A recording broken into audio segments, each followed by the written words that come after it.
والصلاة والسلام على سيد الأنبياء والمرسلين أما بعد أعوذ بالله من الشيطان الرجيم بسم الله الرحمن الرحيم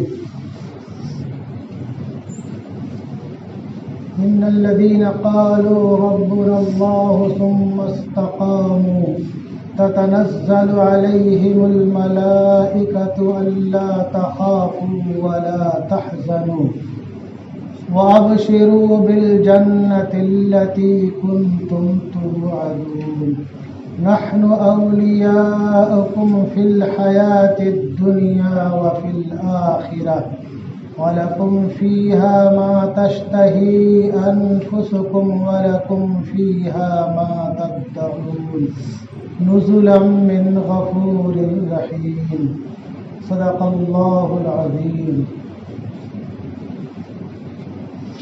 حضرات محترم،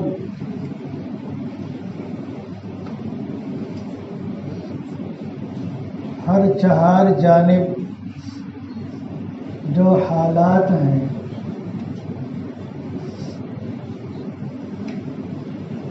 اور کلمہ توحید کے متوالوں کے تعلق سے جو ایک عام مزاج بنتا جا رہا ہے اور ایک ماحول بنتا جا رہا ہے، یہ مزاج اور یہ ماحول اللہ تبارک و تعالی تبدیل کر دے۔ بعض دفعہ ہمیں احساس نہیں ہوتا، بہت سے معاملات اور بہت سی باتیں جو اجتماعی طور پر ہوتی ہیں اس میں ہمارے کرتوتوں کا بھی دخل ہوتا ہے، ہمارے اعمال کا دخل ہوتا ہے، ہمارے معاشرے کا دخل ہوتا ہے، ہمارے رہن سہن کا دخل ہوتا ہے، ہمارے مزاج اور اخلاق کا دخل ہوتا ہے۔ اللہ تبارک و تعالیٰ نے فرمایا کہ تمہیں جو بھی مصیبت اور پریشانی آتی ہے وہ تمہارے ہاتھوں کے کرتوت، تمہارے ہاتھوں کے کرتوت ہیں، تمہارے اپنے اعمال ہیں، تمہارا اپنا اخلاق، کردار، مزاج، اس کی وجہ سے بعض دفعہ بہت سی پریشانیاں آتی ہیں۔ حضرت عبداللہ ابن عباس رضی اللہ تعالیٰ عنہ فرماتے ہیں، یہ حدیث موقوف ہے کہ قال ما ظہر الغلول فی قوم الا القى اللہ فی قلوبہم الرعب۔ جب کسی قوم میں غلول بولتے ہیں خیانت کو، غلول بولتے ہیں اپنے مال میں دوسرے کے مال کو ملا لینے کو، غلول بولتے ہیں اپنے پیٹ میں کوئی چیز ڈال لینے کو، اس کے معنی میں بہت وسعت ہے۔ تو جب کسی قوم میں غلول عام ہو جائے، ہم دوسرے لفظوں میں اس کو خیانت اور بددیانتی، اور بہت آسان بھاشے میں ہم اس کو کہہ سکتے ہیں، آسان لفظوں میں دھوکہ دھڑی بھی کہہ سکتے ہیں، اور کاروباری حساب سے لوگ اوپر نیچے کر لیتے ہیں، اس کو عیب نہیں سمجھتے ہیں، وہ بھی اسی میں شامل ہے۔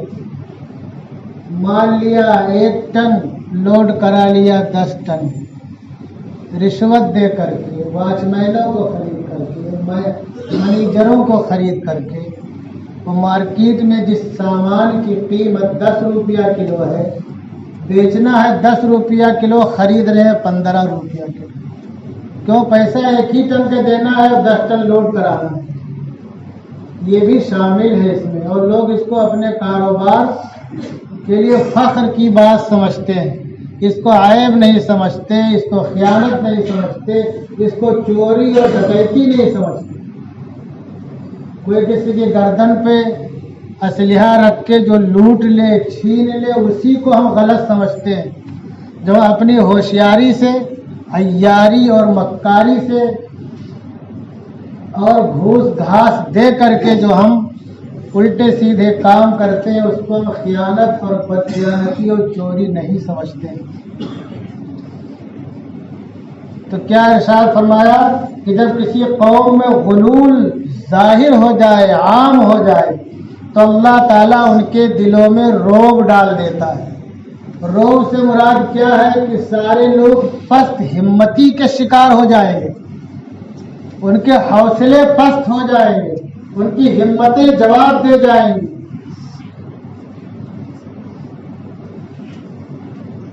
اور جب حوصلہ پست ہو جائے، ہمت جواب دے جائے، تو کتنی بھی طاقت آپ کے پاس ہو آپ کچھ نہیں کر سکتے.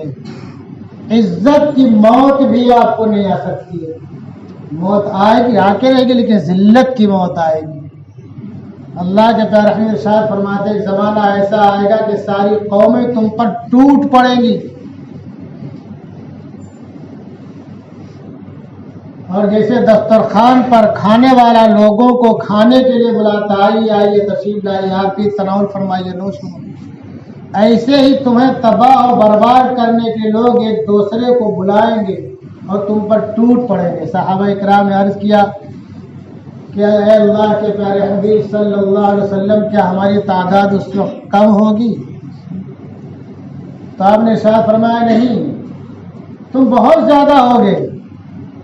یومئذ کثیر ولکنکم غثاء کا غصۂ سیل، تمہاری تعداد بہت ہوگی لیکن تم جیسے سمندر کا جھاگ اور کچرا ہوتا ہے ایسے ہی تم رہو گے. یہ سمندر کے جھاگ اور کچرے کے مانند کیسے بن گئے؟ یہی غلط عادات، غلط اخلاق، غلط کردار، غلط طریقے سے لین دین. اور آپ نے فرمایا تمہارے دلوں میں وہن بیٹھ جائے گا. پوچھا وہن کیا ہے؟ تو آپ نے ارشاد فرمایا حب الدنیا و کراہیت الموت، دنیا کی محبت بیٹھ جائے گی. یہ دنیا کی محبت ہے کہ ہم تھوڑے کا پیسہ دیتے ہیں، زیادہ لیتے ہیں، ہم زیادہ کا پیسہ لیتے ہیں اور تھوڑا دیتے ہیں، اور اس کو ہم اپنی چالاکی اور ہوشیاری سمجھتے ہیں.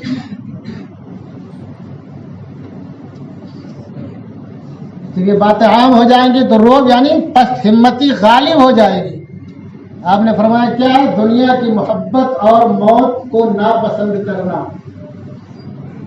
تو یہ دنیا کی محبت ہی تو ہے کہ ہم الٹے سیدھے کام کرتے ہیں. حالانکہ الٹے سیدھے کام نہ کریں تو بھی روزی جو مقدر میں ہو مل کے رہے گی، آپ کا پیٹ بھرے گا، آپ عزت کی زندگی گزارو گے. یہ ہو سکتا ہے کہ آپ ڈیلی نئے کپڑے نہ پہنو، نئی گاڑیاں آپ کے پاس نہ ہو، نئے اور نئے ماڈل کے مکانات آپ کے پاس نہ، لیکن آپ کی زندگی عزت کی رہے گی، قدر کی رہے گی، وقار کی رہے گی، اللہ کی نگاہ میں بھی اور لوگوں کی نگاہ میں بھی. تو آج جو پست ہمتی ہے، لوگوں کے حوصلے سرد پڑ گئے ہیں،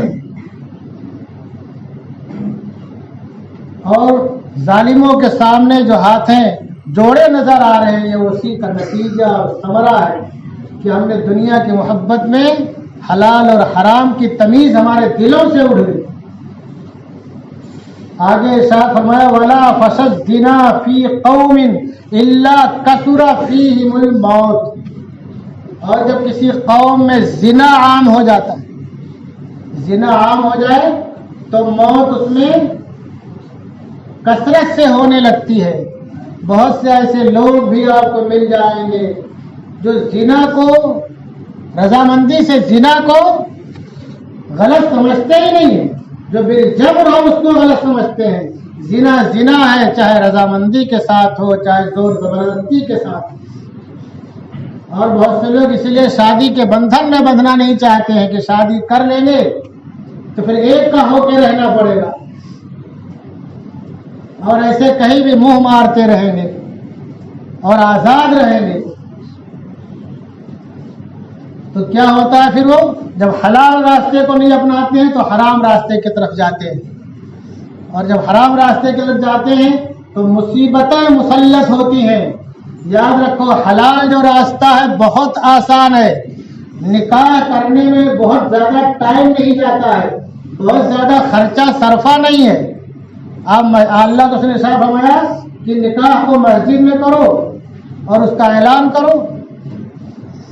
نکاح جب مسجد میں کرو گے تو بہت آسانی سے ہو جائے گا. ڈھول ڈھمکے نہیں ہوں گے, ناچ گانے نہیں ہوں گے, صحرا زگنا اور مکنا نہیں ہوگا, الٹی سیدھی حرکتیں نہیں ہوں گی.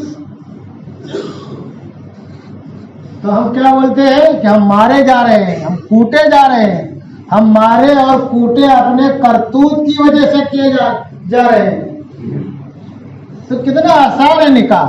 نہ اس نکاح کے سلسلے میں نہ تو جہیز ہے, نہ تو زیور ہے, اور نہ لین دین ہے, نہ نقد, نہ ادھار, نہ سونا, نہ چاندی, نہ پراپرٹی, نہ گھر بار, نہ دکان, نہ کھیت پاٹ. لیکن ہم نے خود مسلط کر لیا اس کو. اس کا وبال ہمارے سروں پہ. خالی ولیمہ سنت ہے, اور ولیمے میں کوئی ضروری نہیں کہ آپ بہت سے لوگوں کو پوچھو. آپ نے 2-4 لوگوں کو کھلا دیا, ولیمہ ہو گیا. آپ کے گھر میں جو تھا کھلا دیا, ولیمہ ہو گیا. آپ کے گھر میں ستو تھا, آپ نے ستو کھلا دیا تو ولیمہ ہو گیا. آپ کے گھر میں دال روٹی تھی, دال روٹی کھلا دیا تو ولیمہ ہو گیا. بکرے ذبح کرنا اور ہنڈے چڑھانا, ڈیرے چڑھانا ضروری نہیں ہے. بڑے بڑے ہال بک کرانا.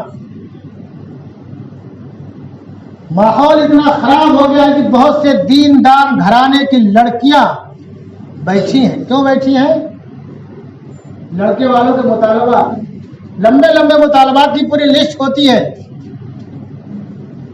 اللہ تعالیٰ حفاظت فرمائے. تو جب ہم نے حلال طریقے کو مشکل بنا لیا تو لوگ حرام راستے اپناتے ہیں.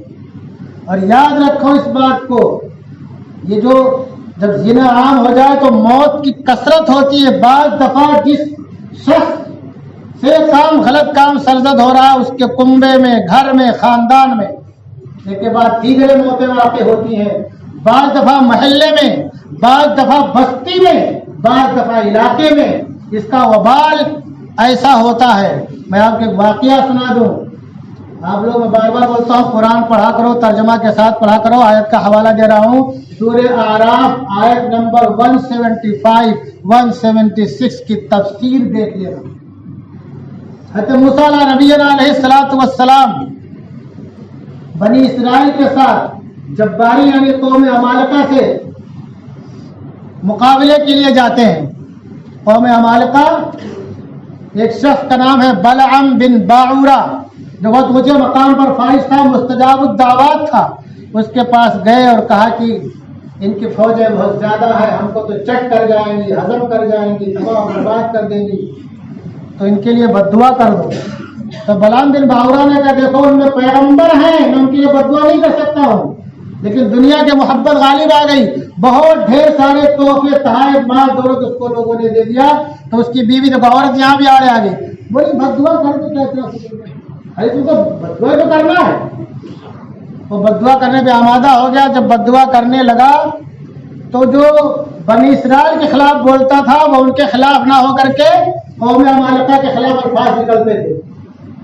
آپ تفسیر پڑھ لینا, تفسیر قرطبی, معارف القرآن, تفسیر مظہری اور پرانی بڑی تفسیروں میں دیکھنا ملے گی. یہ سب آپ کو تفسیر مل جائے گی پوری. تو جو لوگ بددعا کرانے گئے تھے انہیں کے خلاف اس کے الفاظ نکلے گئے. کہا کیا کر رہے ہو تم, ہمارے خلاف بددعا کر رہے ہو. کہا میں مجبور ہوں, میرا اختیار میری زبان پہ نہیں ہے. تو اس نے کیا کہا پھر, اب تو ہماری دنیا بھی گئی اور آخرت بھی گئی. دنیا بھی گئی, آخرت بھی گئی. تو میں تمہیں ترکیب بتاتا ہوں. تو کیا ترکیب ہے؟ کہا کہ بنی اسرائیل کے لشکر میں اپنی نوجوان دوشیزاؤں کو, لڑکیوں کو بولو بن سمر کر کے جائیں اور سامان بیچنے کے بہانے جائیں, اور ان کو بتا دو کہ اگر بنی اسرائیل کا کوئی شخص ان کے ساتھ دست درازی کرے تو روکیں گی نہیں, منع نہیں کریں گے, فوراً راضی ہو جائیں گے. حضرت موسیٰ علیہ السلام سمجھ گئے کہ بہت غلط ترکیب و حرکت اپنے لشکر میں آپ نے اعلان کر دیا, کوئی لڑکیوں کی طرف دیکھے گا بھی نہیں. لیکن ایک سردار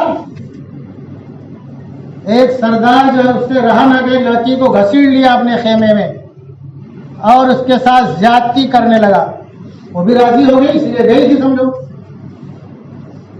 اور وہ ماننے کو آمادہ نہ تھا.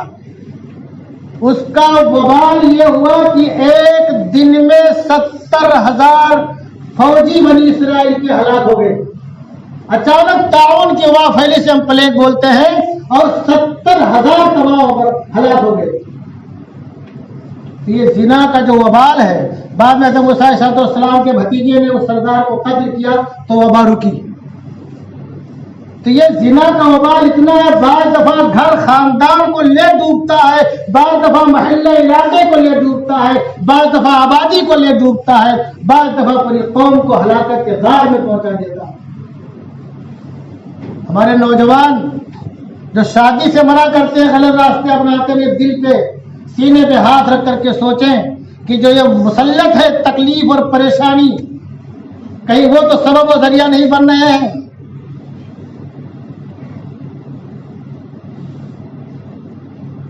شادی سے جو بھاگتے ہیں، غلط راستے اپناتے ہیں.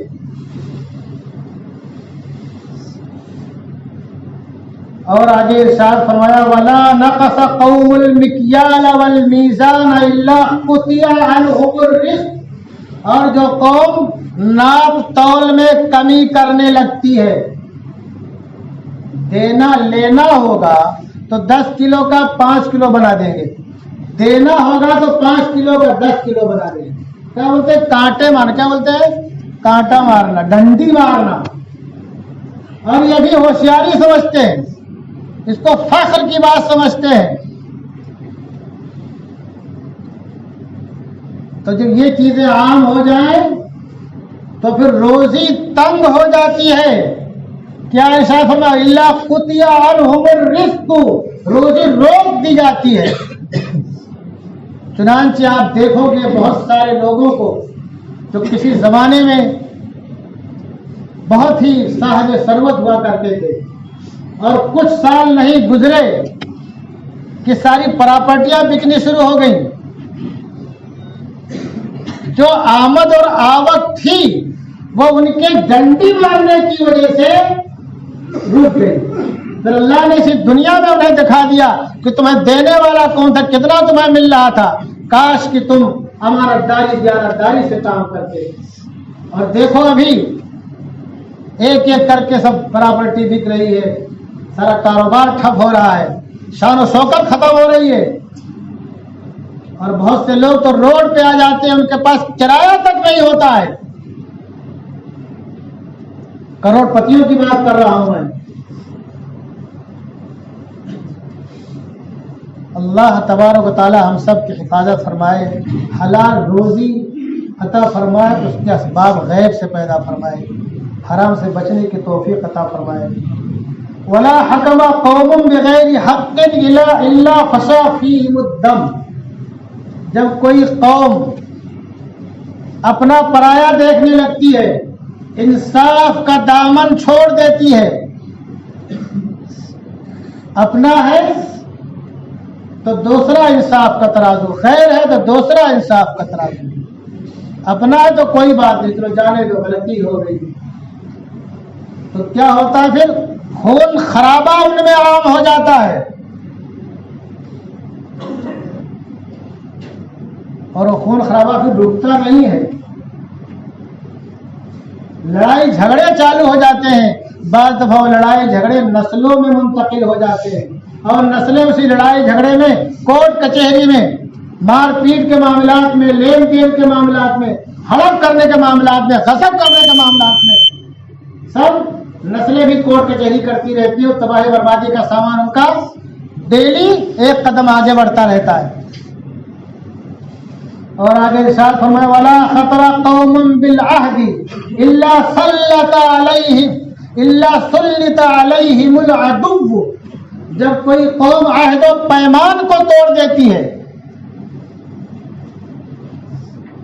یہ باتیں جب عام ہو جاتی ہیں، آج لوگ معاہدے کرتے ہیں، لین دین کے کاروباری معاہدے کرتے ہیں، پراپرٹی کے معاہدے کرتے ہیں، دکان مکان کے معاہدے کرتے ہیں، زمین جائیداد کے معاہدے کرتے ہیں.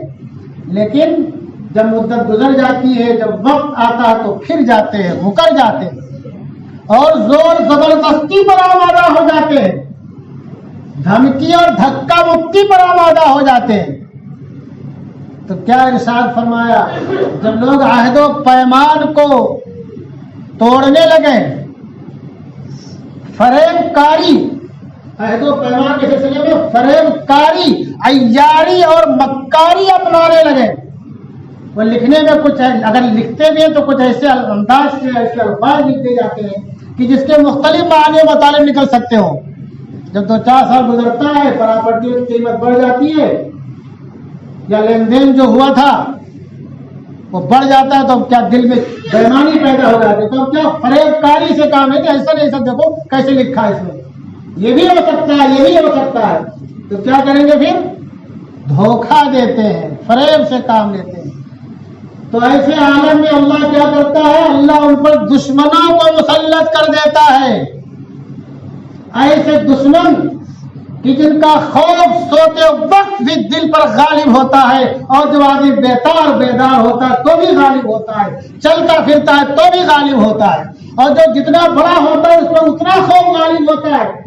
مال و دولت کا، پراپرٹی کا کب کیا ہو جائے، کب اس کو برابر کر دیا جائے، کب ہڑپ کر لیا جائے، کب پرکی کا سمن آ جائے. تو یہ کیوں ہوتا ہے؟ یہ ہمارے اپنے اعمال ہیں. ہم نے فریب کو، دھوکہ کو، عیاری کو، مکاری کو فن سمجھ لیا، اس کو برائی نہیں سمجھا. ہمارا دل ہم کو ملامت نہیں کرتا اس پہ. تو اب اگر دشمن مسلط ہو جائے اور ہماری تباہی و بربادی کے سامان صبح اور شام مہیا کرتا رہے، اس کے اسباب پیدا کرتا رہے، تو اس میں قصور کس کا ہے بھائی؟ اللہ کے پیارے حدیث ارشاد فرماتے ہیں اعمالکم عمالکم، اعمالکم عمالکم، تمہارے اعمال تمہارے حکمراں ہیں. تمہارے اعمال تمہارے حکمراں ہیں. تو ہمارے اعمال جیسے حکمراں ویسے، ورنہ جب اعمال صحیح ہوتے تھے تو کروڑوں کی آبادی میں 2-4 مسلمان پہنچ جاتے تھے، کاروبار کی نسبت سے پہنچتے تھے، اور فطری طور پر بغیر کسی قد و کاوش کے دعوت کا کام بھی ہوتا تھا. آج تو دعوت کے کام کے لیے تشکیل کرنی پڑتی ہے، وہ بھی اپنوں میں. اپنوں کو مسجد میں لانے کے لیے اپنے احباب کی تشکیل ہوتی، بھائی چلنا فلاں سے ملنا ہے، نماز میں آتا تھا ابھی نہیں آتا ہے کہ نہیں ہے. ہمارے ساتھی بہت محنت کرتے ہیں. بعض ساتھی کچھ لوگ تیار ہو جائے فلاں سے ملنا ہے. اس زمانے میں تشکیل نہیں ہوتی تھی. اپنا سامان اٹھایا چل پڑے، اونٹ پہ سوار ہو گئے. کوئی انڈونیشیا پہنچ گیا، کوئی ملیشیا پہنچ گیا، کوئی کہیں، کوئی چین پہنچ گیا. تو وہ چلتے پھرتے داعی تھے. ان کا مجسمہ دعوت کا نظارہ پیش کرتا تھا. ان کا اخلاق، ان کا کردار لوگوں کو مجبور کر دیتا تھا کہ وہ اسلام کے دامن میں پناہ لیں. اور ہمارا اخلاق کیا، ہمارا کردار کیا ہے؟ اپنوں کو سنبھالنے کے لیے، بلانے کے لیے محنت کرنی پڑتی ہے. غیروں میں کون جاتا ہے؟ اگر ہمارا ویسے کردار ہوتا، ویسے اخلاق ہوتا، تو غیروں کو ہمیں کہنے کی ضرورت نہیں تھی. لوگ خود بخود تمہارے پاس آتے اور اللہ تبارک و تعالی کا نام لیوا بن جاتے، رسول اللہ کی رحمت کے آغوش میں آ جاتے. لیکن ہمارا کردار کتنا خراب ہے، اخلاق ہمارا کتنا خراب ہے، کتنے نیچے سطح پہ ہم گر گئے.